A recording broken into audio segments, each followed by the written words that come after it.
അതായത് GPS-ൻ്റെ തന്നെ ഓരോ ഇൻസ്ട്രുമെൻറ്റിനും ഓരോ ഡിസ്റ്റൻസ് ആയിരിക്കും കിട്ടുക. ഹായ് ഫ്രണ്ട്സ്, നിങ്ങൾ ബിടെക് ഡിപ്ലോമ ITI സിവിൽ കഴിഞ്ഞവരാണോ എങ്കിൽ നിങ്ങൾക്ക് ഫോക്കസ് ചെയ്യേണ്ട ഏറ്റവും ഇമ്പോർട്ടൻ്റ് ആയിട്ടുള്ള ഒരു മേഖലയാണ് സർവേ മേഖല. സർവേ ഫീൽഡിലെ ഏറ്റവും അഡ്വാൻസ്ഡ് ആയിട്ടുള്ള മെത്തേഡാണ് GPS സർവേ മെത്തേഡ്. അതുപോലെ ടോട്ടൽ സ്റ്റേഷനും GPS സർവേയുടെയും ആക്ച്വലി വർക്ക് ചെയ്യുന്ന കോൺട്രാക്ടേഴ്സിൻ്റെ അണ്ടറിൽ തന്നെയാണ് നമ്മൾ ഇതിൻ്റെ ട്രെയിനിങ് തരുന്നത്. സോ നിങ്ങൾക്ക് ലൈവ് പ്രൊജക്ട്സുകളിൽ പാർട്ടിസിപ്പേറ്റ് ചെയ്യാനുള്ള ഓപ്പർച്യൂണിറ്റി ഉണ്ടാവും. 6 to 8 ആണ് നമുക്ക് റേഡിയോ മോഡിൽ വർക്ക് ചെയ്യാൻ പറ്റുന്നത്. അതേ കണക്ക് സിം മോഡുണ്ട്. സിം മോഡാണെന്നുണ്ടെങ്കിൽ നമുക്ക് 80 കിലോമീറ്റർ വരെ, അതായത് ബേസ് ഇവിടെ നിന്നിട്ട് നമുക്കിപ്പം ആലപ്പുഴ വർക്ക് ചെയ്യണമെന്നുണ്ടെങ്കിൽ നമുക്ക് ആലപ്പുഴയിൽ ഈ റോവർ മാത്രം കൊണ്ടുപോയി വർക്ക് ചെയ്യാൻ പറ്റും. ഇതാണ് ഇതിൻ്റെ പേരാണ് കൺട്രോളർ. നമുക്ക് 2 ഡിവൈസും ഒരു കൺട്രോളറുമാണ് വരുന്നത് മെയിനായിട്ട്.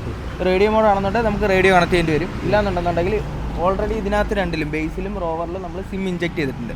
അല്ലെന്നുണ്ടെങ്കിൽ നമുക്ക് സിം മോഡിൽ വർക്ക് ചെയ്യാൻ പറ്റും. നമുക്ക് യൂസ് ചെയ്യുന്ന സോഫ്റ്റ്വെയർ എന്ന് പറയുന്നത് സർപ്പൈഡ് 4.2 എന്ന് പറഞ്ഞ സോഫ്റ്റ്വെയർ. അപ്പോൾ അങ്ങനെ മോസ്റ്റ് അഡ്വാൻസ്ഡ് മെത്തേഡ് ആയിട്ടുള്ള സർവേ കോഴ്സുകൾ പഠിക്കാൻ MTTCയുടെ കോൺടാക്ട് ചെയ്യുക. അതുപോലെ സർവേ കോഴ്സ് മാത്രമല്ല, നമുക്ക് കൺസ്ട്രക്ഷനിൽ വേണ്ട എല്ലാ പ്രോഗ്രാംസും QA/QC, quantity surveying, planning, AutoCAD, 2D, 3D, Revit, ഇങ്ങനത്തെ എല്ലാ പ്രോഗ്രാംസും കൂടെ ചേർന്ന് വരുന്നതാണ് international diploma in construction management. അപ്പോൾ അതിൻ്റെ അകത്ത് നമുക്ക് ഇതുപോലത്തെ സർവേ കോഴ്സും കൂടെ നമ്മൾ ഇൻക്ലൂഡ് ചെയ്തിട്ടുണ്ട്. അപ്പോൾ നിങ്ങളൊരു എഞ്ചിനീയർ എന്ന നിലയ്ക്ക് നിങ്ങളൊരു സൈറ്റിൽ വർക്ക് ചെയ്യുമ്പോൾ അതിൻ്റെ ലെവൽ ചെക്ക് ചെയ്യാനും പോയിന്റുകൾ ചെക്ക് ചെയ്യാനും എല്ലാം നമുക്ക് ആ വർക്കിൻ്റെ പ്രോഗ്രസ്സിൽ ഏറ്റവും ആവശ്യമായിട്ടുള്ളതാണ് ഈ സർവേ മെത്തേഡ്സ്. സോ ഇതിൻ്റെ മോസ്റ്റ് അഡ്വാൻസ്ഡ് ആയിട്ടുള്ള സർവേ മെത്തേഡ്സിൻ്റെ ട്രെയിനിങ് നിങ്ങളുടെ കരിയറിൽ വളരെ ഹെൽപ്ഫുൾ ആയിരിക്കും.